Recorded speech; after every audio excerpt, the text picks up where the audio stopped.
Si la parole est à Monsieur Jacques Valax pour 5 minutes.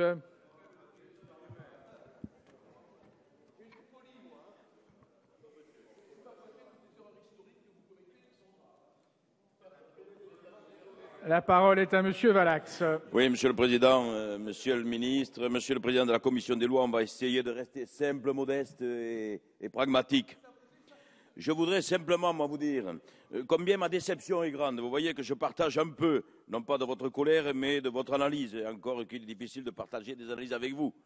Le chemin serait dangereux et risqué. Donc simplement, moi, parler d'une déception qui est grande depuis 2008, parler aussi d'une impatience qui est toujours aussi forte et qui, je le crois, demain sera encore en attente de satisfaction. Donc cette révision constitutionnelle du 23 juillet 2008 visait à rapprocher le citoyen de la décision politique par la création de droits nouveaux et c'est là que résidaient nos espoirs. Malheureusement, ils ont été déçus. La modification de l'article 11, un des outils de cette démocratisation souhaitée par la Ve République, crée une nouvelle forme de référendum, certes.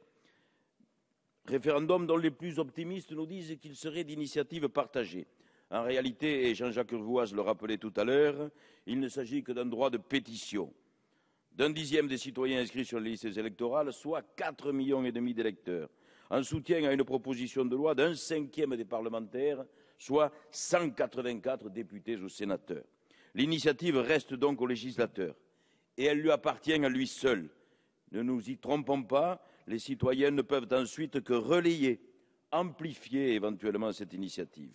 Lors des débats sur la révision constitutionnelle, pour montrer la volonté qui était la nôtre de faire participer le citoyen à l'acte législatif, nous souhaitions amender le texte en modifiant un certain nombre d'éléments, soit le nombre, un cinquième des parlementaires, nous savions que cela était trop élevé et nous souhaitions le diminuer, soit en modifiant effectivement ce quantum. 10% des électeurs inscrits, c'était manifestement trop et nous avions déposé un amendement pour faire en sorte que ce seuil soit ramené à 5%. Aucun de ces amendements n'a été retenu, aucun n'a pu triompher. Plus grave encore, alors qu'il s'agissait de conditions qui au départ devaient être alternatives, soit 4,5 millions, soit 184 députés et sénateurs, eh bien ces deux conditions sont devenues subitement cumulatives. Par conséquent, le dispositif est aujourd'hui cadenassé, excessivement restrictif, trop lourd, très lourd et trop lourd.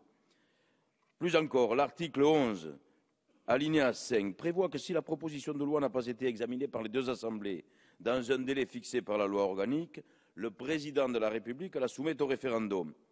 Par conséquent, le référendum n'intervient si et seulement si la proposition de loi n'est pas examinée par les deux chambres du Parlement. Mais une question se pose. Un rejet en commission suffit-il donc à faire échec à une proposition qui aurait mobilisé plus de 4,5 millions de citoyens? Soyons clairs et objectifs, les électeurs n'interviennent que secondairement et marginalement dans le processus. On est donc loin de la révolution juridique et démocratique que certains pensaient entrevoir. Nous sommes loin de la mise en place d'un vrai référendum d'initiative populaire.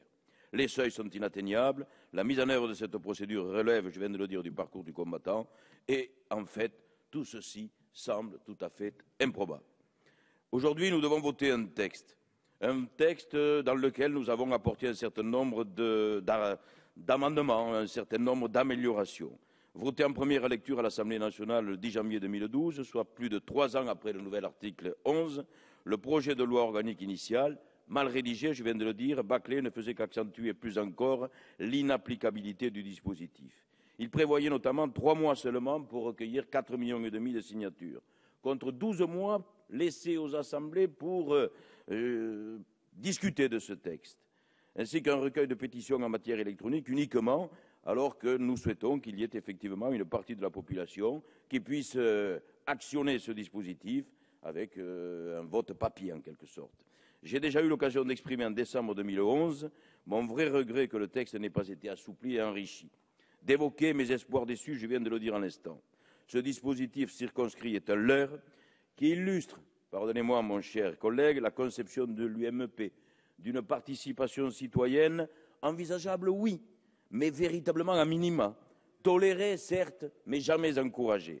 D'où l'ironie la surprise de retrouver ce texte dans une niche que vous vous êtes accaparé et de voir enfin l'opposition désireuse d'accorder au peuple ce qu'elle lui a si longtemps refusé. Et c'était Mariton tout à l'heure qui parlait à votre égard, Monsieur Mariton, de pusillanimité, et je soutiens effectivement ce qualificatif. Alors, j'ai déjà pratiquement épuisé mon temps de parole, je vais conclure.